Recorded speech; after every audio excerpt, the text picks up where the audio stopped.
Assalamualaikum warahmatullahi wabarakatuh. Anak-anakku, siswa-siswi SMP Negeri 5 kelas 7 yang baru, hari ini kalian berkesempatan mengikuti kegiatan MPLS dengan materi belajar yang efektif dengan Bu Yanti. Kalau misalnya kalian masalah belajar saja, belajar kok diterangkan. Belajar itu kan materi, bukan materi lagi ya. Artinya belajar itu memang kegiatan kewajiban seorang siswa, seorang pelajar untuk senantiasa belajar. Kalian belajar, saya rasa bukan hanya ketika masuk SMP ini, tetapi mulai kalian disekolahkan sama orang tuanya, kalian sudah diajari untuk belajar.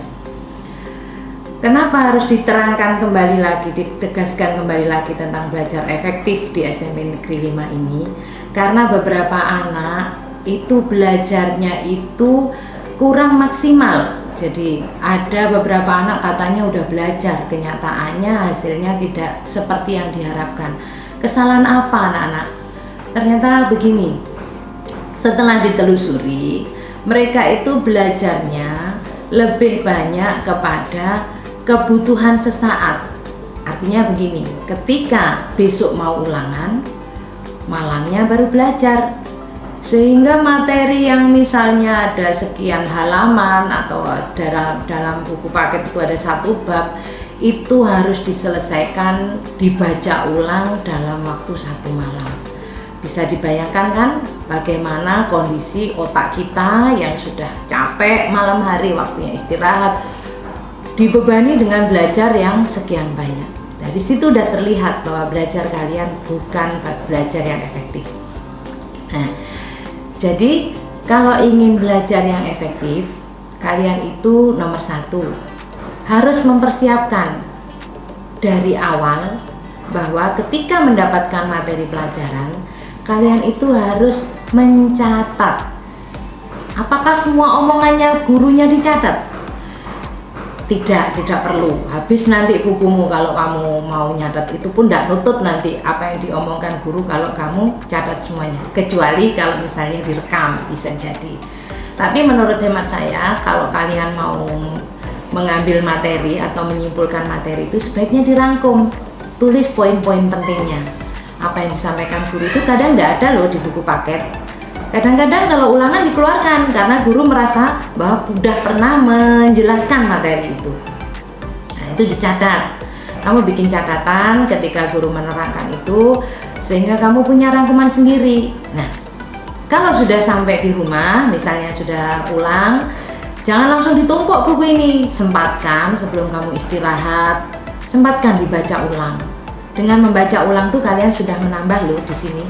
Menambah ingatan kalian tentang materi yang tadi disampaikan oleh guru. Nah, itu yang akan membuat otak kita menjadi lebih efektif.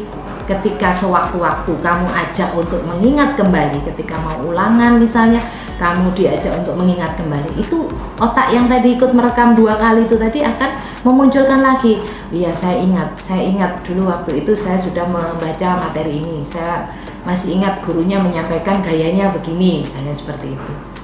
Kemudian belajar efektif, selain mencatat itu, kalian juga harus bisa memanfaatkan waktu. Misalnya kalau di rumah, ketika tahu besok pelajarannya ada 3 mapel, kalau tatap muka biasanya 3 mapel anak-anak, kalau daring itu 2.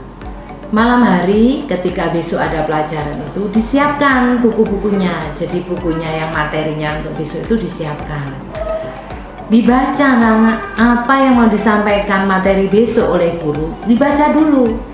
Biarkan otak kamu itu mengetahui, walaupun kurang paham tidak masalah. Besok pemahamannya akan kamu temukan ketika guru itu menjelaskan. Jadi kamu baca dulu bukunya, kamu pelajari dulu dengan judul ini, apa sih sebetulnya yang mau dibahas di buku ini, pelajari. Temukan sesuatu yang baru di buku itu. Setiap lembarnya, setiap halamannya itu pasti ada ilmu yang baru yang akan kamu peroleh.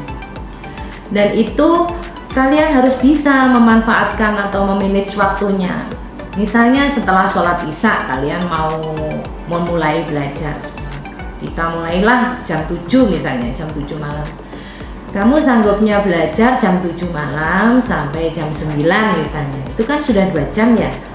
2 jam itu harus selesai 2 mapel. Bagaimana caranya? Ya dibagi. Jadi yang 1 jam 7 sampai jam 8 mapel yang pertama, yang jam 8 sampai jam 9 tuh mapel yang kedua. Nah, dalam pembelajaran ini kalian harus benar-benar fokus ya, artinya nggak mau terganggu dengan menonton televisi, nggak mau terganggu dengan main game atau apapun yang mengganggu. Jadi fokus, kalau bisa pintu kamarnya dikunci, niatnya pada malam ini saya mau belajar 2 pelajaran ini. Jadi fokus, dan kalau udah niat anak-anak, insya Allah kalau sudah niat itu dimudahkan sama Allah. Jadi kamu baca aja sudah 1 bab itu. Nanti kalau ada kesempatan kamu kasih stabilo atau kamu catat di buku kata-kata penting atau apa yang ingin kamu tanyakan pada gurunya besok, kamu catat. Syukur-syukur kalau ada latihannya kalian dicoba nanti mengerjakan latihannya itu. Dan jam 8 ke jam 9 ganti materi lain. Itu untuk 1 malamnya ya. Nah, begitu besok paginya pelajaran, berarti kalian sudah siapkan. Pelajarannya kan sudah ada batas waktunya. Misalnya pelajaran dimulai pukul 8 atau pukul 7 atau pukul 9 atau pukul berapapun sesuai dengan jadwal yang diedarkan oleh kurikulum SMP 5 misalnya. Kalian harus sudah siap standby di depan, kalau misalnya sekarang daring berarti di depan HP kalian atau komputer atau laptop untuk mengikuti pelajaran secara daring. Ikuti sudah di situ. Buka halaman ini, pelajari buku ini, ikuti apa petunjuk yang akan diberikan oleh gurumu itu, diikuti di situ. Dan usahakan tepat waktu ketika jam pelajarannya selesai, tugasmu juga selesai. Sehingga itu betul-betul memanage waktumu, belajar efektifmu akan menghasilkan hasil yang berprestasi. Nah, Bu Guru cerita sekilas ini untuk menyampaikan ketika belajar daring ya anak-anak ya, karena kalau dilihat kondisinya yang sekarang ini terutama di daerah kita di Jember ini masih belum memungkinkan untuk melaksanakan pembelajaran tatap muka. Jadi kami masih menggunakan pembelajaran menggunakan daring. Kalau di SMP Negeri 5 kami biasanya guru-guru 11 mapel ini mengajarnya menggunakan Google Classroom. Familiar ya, karena di SD kalian pasti juga menggunakan Google Classroom. Ada gurumu yang menggunakan Google Classroom. Nah, nanti di SMP Negeri 5 ini Google Classroom-nya itu ada sekitar 11 mapel. Jadi semua guru akan membuat classroom untuk pelajarannya masing-masing. Tetapi di situ nanti ada untuk grup komunikasi. Jadi untuk menyampaikannya bahwa pelajaran ini disambung dengan grup WA. Nanti ada grup kelas ya, grup kelasnya misalnya ada dari kelas 7A, di adminnya adalah guru walasnya ya. Nanti 11 guru mapel itu ada di grup itu, sehingga kalian nanti akan bisa ngecek di grup itu, oh Bu Yanti sudah nge-share soal, sudah nge-share pelajaran misalnya. Jadi biasanya guru akan memberitahukan anak-anak silakan masuk ke classroom. Kalian akan masuk ke classroom untuk melihat pelajaran yang sudah disiapkan guru. Jadi di classroom nanti kalian akan melihat bahwa ada materi, ada tugas, ada tempat untuk menyerahkan tugas, ada batas waktu untuk menyerahkan tugas. Harapannya adalah kalian betul-betul bisa mengikuti pelajaran ini dengan tertib, tepat waktu, tidak mengulur-ngulur waktu. Kenapa? Karena pengalaman yang lalu, anak-anak yang merasa mengabaikan waktu itu berakibat dengan merosotnya prestasi mereka. Artinya begini, misalnya Bu Yanti mengajar matematika, dijadwalkan jamnya jam 8 sampai jam 11 misalnya, jam 8 sampai jam 11. Ketika di jam itu pelajaran saya, ada masih anak yang nggak mau masuk ke classroom atau ke grup WA kelas tadi itu untuk mengikuti pelajaran saya. Malah dia ada di tempat lain, malah dia HP-nya buat main game, malah dia tidur, belum bangun jam sekian. Nah, ini yang membuat kami semuanya merasa kecewa. Pemerintah juga kecewa anak-anak apabila melihat ternyata dengan adanya pandemi ini anak-anak se-Indonesia banyak yang tidak bisa memanfaatkan waktu untuk belajar, apalagi belajar yang efektif anak-anak. Jadi harapannya ketika kamu sudah tahu ada jadwal untuk waktunya belajar, kamu juga belajar. Ini bukan libur nasional, ini sekolahnya online, sekolahnya daring menggunakan fasilitas internet.